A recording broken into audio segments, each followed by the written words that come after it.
बिस्मिल्लाहिर्रहमानिर्रहीम। अस्सलाम वालेकुम नाज़रीन, मैं हूं मेहरीन सब्तैन, देख रहे हैं आप मेरा यूट्यूब चैनल। नाज़रीन, उमर शरीफ साहब जो हैं उनके हवाले से इस वक्त खबरें जो है आप लोग सुन रहे हैं। एक बार फिर से मशहूर कॉमेडियन थे, बड़ा नाम था उनका, और जिस तरह से उनकी डेथ हुई वो भी सबको पता है कितनी उनकी हालत ख़राब थी।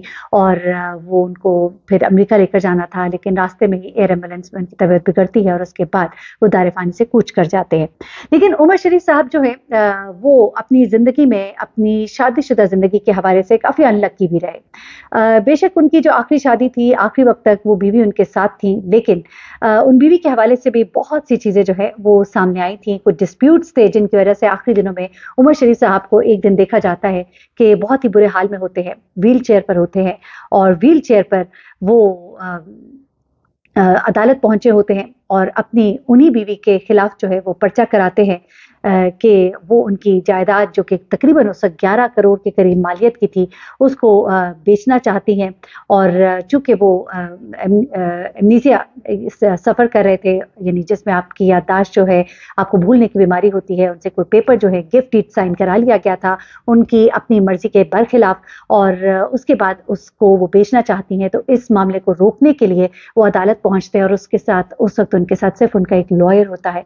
और यह हालत देखकर उनकी लोग बहुत परेशान होते हैं और बहुत दुखी भी होते हैं, और काफ़ी बुरा भला भी कहते हैं उनकी वाइफ को कि किस तरह की वो उनकी बीवी हैं जिन्होंने इस उम्र में उनके साथ इस तरह का सलूक जो है वो रवा रखा, और जो वो नहीं चाहते वो उनकी मर्जी के खिलाफ क्यों कर रही हैं।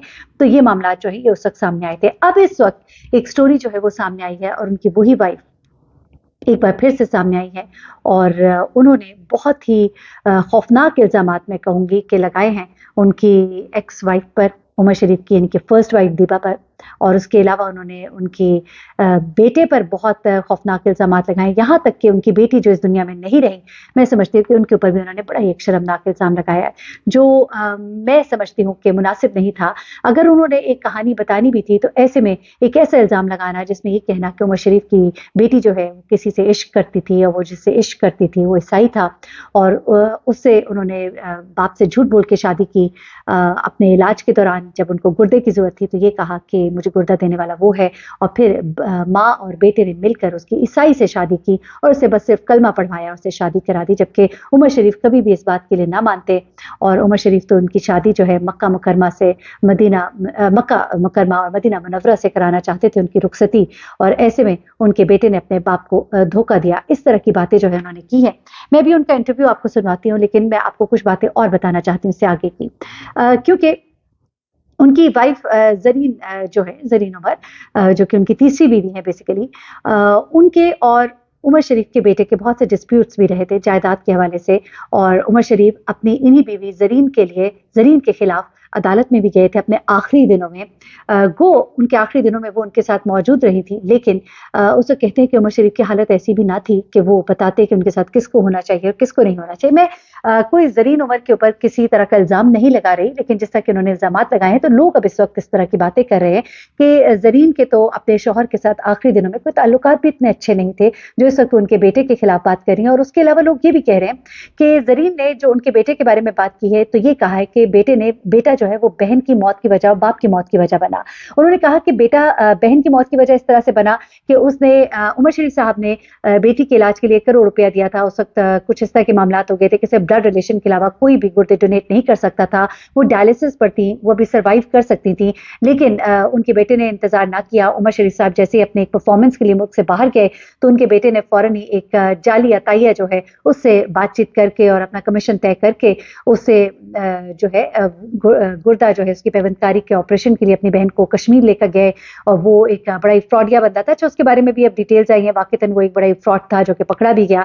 लेकिन वो कहती है कि उन्होंने अपनी बहन को एक खतरनाक मरहले से न सिर्फ ये कि दो चार किया, बल्कि जब वो शख्स जो है पकड़ा गया तो उससे पैसे लेकर उसको पहचानने से इनकार भी कर दिया। तो ये तमाम तर मामलात, बल्कि मैं उनकी जुबानी आपको सुनाती हूँ कि उन्होंने पूरी कहानी जो है और जो इल्जामात लगाए, लेकिन मैं दूसरी साइड की स्टोरी भी बताऊंगी, क्योंकि मैं कोशिश करती हूँ कि मैं दूसरी साइड की कहानी बताऊं। तो वो दूसरी साइड की कहानी कुछ शोबिज़ जर्नलिस्ट वगैरह से मेरी बात हुई है, उन्होंने ये बताया कि ज़रीन और उनके उमर शरीफ साहब के जो बेटे हैं, उनके दरमियान मामलात कभी अच्छे नहीं रहे और घर के मामलात, पैसों के मामलात, प्रॉपर्टी के डिस्प्यूट्स, इन मामलात में भी ज़रीन साहिबा की उमर शरीफ साहब के हवाले से तो आपको मैंने बताया ही कि क्या मामलात रहे थे। बेटे के साथ भी काफ़ी एक झगड़े रहे थे और बेटा जो है इस वक़्त उमर शरीफ का बाहर के मुल्क चूँकि सेटल हो चुका है और इस वक़्त ये कहा जा रहा है कि ज़रीन को वो सब कुछ जो तवक्कुआत थी कि उनको मिलेगा, उनको नहीं मिल पाया, तो शायद उन्होंने ग्रज में आकर ये तमाम तर मामलात किए। ये जो है बात मीडिया पर की जा रही है। अलबत्ता ज़रीन ने जो इल्ज़ामात लगाए मैं वो भी आपको सुनवा देती हूँ। लेकिन दूसरी साइड पे कुछ जर्नलिस्ट ये भी कहते हैं कि मामलात हाँ, उनकी बेटी की गलती ये ज़रूर थी कि उसने एक जाली अताइये को के पास गया और अपनी बहन का इलाज कराने की कोशिश की। लेकिन कुछ लोग कहते हैं कि शायद उसकी नेगेटिव इंटेंशन नहीं थी। वो अपनी बहन को बचाना चाहता था और चूँकि डोनर अभी तक मिल नहीं रहा था और इस वजह से मामलात लेट हुए। लेकिन कुछ लोग ये भी कहते हैं कि वो सस्ते में यानी कि वही बात के पैसे जो उमर शरीफ साहब ने दिए थे, उनको शायद कुछ अपने पास भी रखना चाहता था, तो ये भी मामला हो सकता है। लेकिन मैं नहीं समझती कि जो इल्ज़ाम उन्होंने उमर शरीफ की फर्स्ट वाइफ के ऊपर लगाया है कि वो जानती थी जो कुछ बेटी के साथ हो रहा है और जानते-बूझते बेटी को मौत के घाट उतारा, तो ये बात गलत है, सरासर ज़ुल्म है क्योंकि हाँ, एक उन्होंने कोशिश की थी अपनी बेटी को बचाने के लिए एक कह लीजिए कि गैर कानूनी रास्ता इख्तियार ज़रूर किया था, लेकिन हरगिज़ ऐसा नहीं था कि वो जानते-बूझते अपनी बेटी को मारना चाहती थीं या कुछ ऐसा था। तो मैं समझती हूँ यहाँ पे थोड़ी-सी ज़्यादती करी है ज़रीन साहिबा, उनको भी थोड़ा सोचना चाहिए। एनीवे मैं आपको पूरी स्टोरी वो खौफनाक इल्ज़ामात जो उन्होंने मज़ीद लगाए हैं, क्या कुछ आपको सुनवाती हूँ। अपना बहुत ख्याल रखिएगा, दुआ में याद रखिएगा। कोशिश होती है मेरी कि दोनों साइड की स्टोरी आपके सामने रखूँ। अल्लाह हाफ़िज़। जी, बिल्कुल पता था क्योंकि उमर को नहीं पता था क्योंकि इस निकाह से पहले उमर ने हिरा की जो मंगनी थी, हुँ। वो उनके एक दोस्त रहते हैं, उनके बेटे से की थी और उमर एक बहुत लेविश उसकी शादी करना चाह रहे थे और हम सब यहाँ तैयारी कर रहे थे, उसका सारा जहेज़ बन चुका था, सब कुछ बन चुका था। तैयारी हो रही थी और मतलब ये था कि बस अभी मंगनी हुई है, मंगनी भी बहुत धूम-धाम से लाहौर में हुई और वो सारे अरेंजमेंट भी नईम भाई के ही ज़िम्मे लगे हुए थे और नईम भाई ने सारे अरेंजमेंट किए थे और सारे वहाँ की लाहौर की फ़िल्म इंडस्ट्री, सारे उस मंगनी में शरीक भी हुए हैं। सही। अब वो मंगनी हम वेट कर रहे थे कि शादी हो जाए, हमें पता चला कि जी वो करते-करते जी 1 साल हो गया, 2 साल बाद मंगनी खत्म हो गई। मेरे ज़हन में यही आया कि शायद लड़कों वालों ने खत्म की, मगर मैंने देखा कि उमर अपने उस दोस्त की कभी बुराई नहीं करते थे। फिर इस तरह से जो नईम भाई ने बताया, इस तरह से ये निकाह हो गया। अब ये निकाह तो उमर को बोला गया कि किडनी के लिए हुआ है, सही। मगर उस लड़की की पहले से ही दोस्ती थी। और उमर को ये बात पता नहीं थी और उन लोगों ने इनकी अम्मी ने भी और हिरा ने इसलिए नहीं बताई थी कि वो लड़का क्रिश्चियन था और उमर इस बात को एक्सेप्ट कर नहीं सकते थे क्योंकि उमर ने उसका जो निकाह करना था और जो उसकी रुखसती होनी थी वो मदीना शरीफ से होनी थी। तो उमर ये लोग को पता था कि उमर शरीफ तो इस बात को मानेंगे नहीं कि वो एक क्रिश्चियन लड़के से उसकी शादी हो। तो इस तरह से खैर जब उसकी किडनी का प्रॉब्लम हुआ तो इस तरह से उमर को मिलाया गया। जब ये निकाह हो गया क्रिश्चियन से उसने जाके कलमा पढ़ा और फिर निकाह कर दिया गया। फिर हुआ ये कि हिरा की जिस दिन डायलिसिस था एक दिन, तो उसका जो फ़ेस्टुला था वो हो गया खराब। वो खराब हुआ तो उन्होंने कहा कि ये फ़ेस्टुला जो हम दूसरे हाथ पे बनाएँगे तो उसको टाइम लगेगा जब तक हम इसके गले से करेंगे। अच्छा उमर कराची में बैठे थे, उमर की मिसेज़ की कॉल आई और उन्होंने बताया कि इस तरह से प्रॉब्लम हो गई है, हिरा के गले से डायलिसिस करेंगे। अच्छा जब उमर ने ये सुना तो वो जो है ना उनकी बहुत ज़्यादा गुस्से में आ गए, उन्होंने कहा, "नहीं कोई गले से नहीं होगा और उसको नबील को बोलो कि अभी किडनी दे और मैंने निकाह इसलिए किया और तो उसपे उनकी बीवी बोली कि देखो उमर अब जो है ना निकाह कर दिया है, बच्चे हैं, अब इससे हमें किडनी लेनी नहीं चाहिए। तब जो उमर ने शोर किया ना, उमर ने कहा, "दीपा जो तुम मुझे धोखा दे रही हो और जो तुम लोगों ने मेरे साथ चालाकी किया, मुझे सारा समझ आ गया और अभी मैं लाहौर आ रहा हूँ, मैंने किडनी के लिए निकाह किया है और मैं देखता हूँ कैसे किडनी नहीं देता।" और फिर उन्होंने मुझे कहा, "ज़रीन मेरी टिकट्स करवाओ।"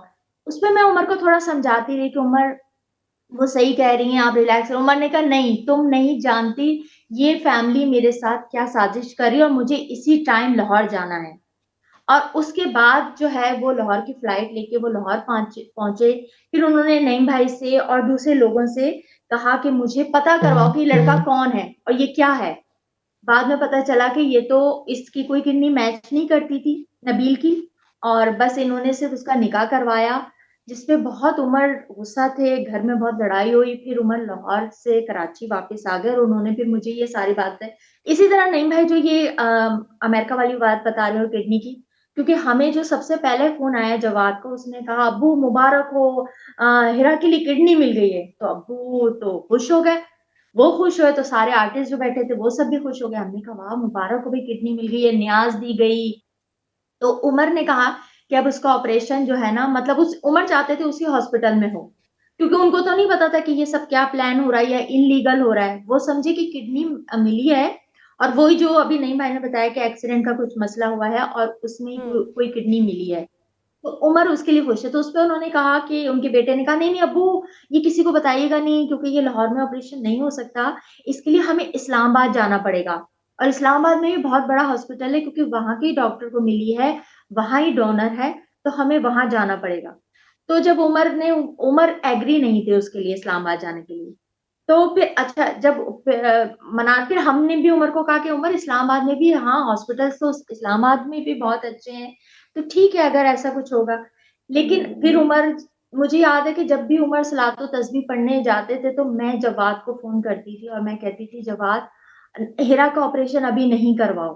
और जिनके हम शो करने गए हुए थे सैयद फुरकान हैदर, वो भी जवाद को फ़ोन करके कहते थे कि अभी इसका ऑपरेशन नहीं कराओ, जब तक उमर शरीफ खुद वहाँ नहीं आ जाए, उनकी मौजूदगी में कराओ।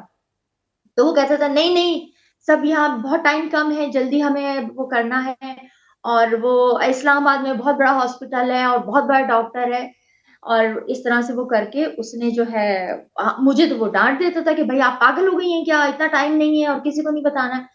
तो मेरा ये होता था कि अच्छा चलो अगर उमर हम नहीं आ सकते, तो कम से कम उमर के जो फ्रेंड्स वगैरह हैं, जैसे ये नईम भाई वगैरह हैं, इन सबको पता होना चाहिए, ये सब तुम्हारे साथ जाएँ, ताकि कोई तकलीफ ना हो, सब मैनेज कर सकें।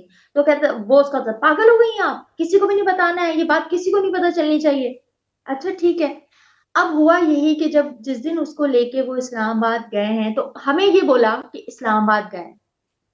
मगर मरते दम तक भी आप यकीन जानिए कि आखिरी वक़्त में भी मैंने उमर को ये नहीं बताया कि आपकी बेटी का जहाँ ऑपरेशन हुआ है, वहाँ कोई हॉस्पिटल ही नहीं था।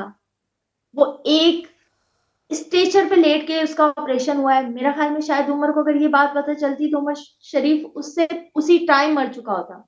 उसे आज तक ये नहीं पता कि उसकी बेटी का जहाँ ऑपरेशन हुआ आज़ाद कश्मीर में कोई किडनी का, मुझे उसी टाइम मालूमात मिल रही थी इसलिए क्योंकि इनका ये जवाद मुझसे बातें करता था ना, जवाद की मुझसे बातचीत थी। दूसरा इनके साथ इनका एक कज़न भी था नोमी। जब मैंने नोमी को कहा क्योंकि जिस दिन ऑपरेशन हुआ है उसकी रात को मेरे ख़्याल में ऑपरेशन हुआ है तो सुबह ये लोग उसको हिरा को लाहौर लेके आ रहे थे। तो उसमें मैंने नोमी को कहा कि यार डॉक्टर से रिक्वेस्ट करो कि कम से कम इसे 10-15 दिन हॉस्पिटल में रखें क्योंकि ऑपरेशन इतना मुश्किल नहीं होता, बाद की जो इसकी केयर है ना क्योंकि इसको आइसोलेशन की ज़रूरत है। तो इसको 10-15 दिन उसको हॉस्पिटल में रखो। उनको रिक्वेस्ट करो कि किसी तरह भी इसे रखें यहाँ पे। तो उसने कहा कि यहाँ तो कोई हॉस्पिटल थोड़ी है। तब मुझे पता मैंने कहा क्या मतलब हॉस्पिटल नहीं है? उसने कहा हॉस्पिटल थोड़ी है तो एक कमरे में यहाँ पे ऑपरेशन हुआ है और हमें इसको यहाँ से लेके जाना है बस। तो ये इन्होंने मुझे खुद बताया है। इस तरह से मुझे पता चला दूसरे ये कि जब वो डॉक्टर को भी नहीं पता था कि ये बेटी उमर शरीफ की है। क्योंकि उसने इनसे मोबाइल ले लिए थे और जब हिरा का ऑपरेशन कर लिया, तो चूँकि उमर हम अमेरिका से बार-बार उसे कॉल कर रहे थे, तो उसने जो है ना डॉक्टर ने वो फ़ोन उठाया तो हिरा के साथ उमर की तस्वीर जो है ना आ रही थी उसकी जब बेल जा रही थी। तो उसने फिर इससे पूछा नोमी से कि ये कौन है? तो उसने कहा ये इन्हीं की तो बेटी है। तो उसने अपना सर पकड़ लिया था, उसने कहा आप लोगों ने मुझे पहले क्यों नहीं बताया? हुँ। अगर मुझे पता था मैं इसका ऑपरेशन नहीं करता। ये डॉक्टर के अपने अल्फाज़ हैं इनसे, मगर ये लोग मुतमईन थे। उमर अपने बेटे को एक बात ज़रूर कहते थे। उमर कहते थे जवाद अगर मेरी बेटी को कुछ हुआ, हुँ। तो मैंने हाथ-पैर तोड़ के इसी लाहौर में तुझसे भीख मँगवानी। और यही वजह है कि जब हिरा का इंतकाल हो गया और जब मैं उमर को लाहौर लेके आई हूँ, तो जवाद एयरपोर्ट पे पिक करने नहीं आया हुआ था, नईम भाई आए थे और इसके मामू आए थे।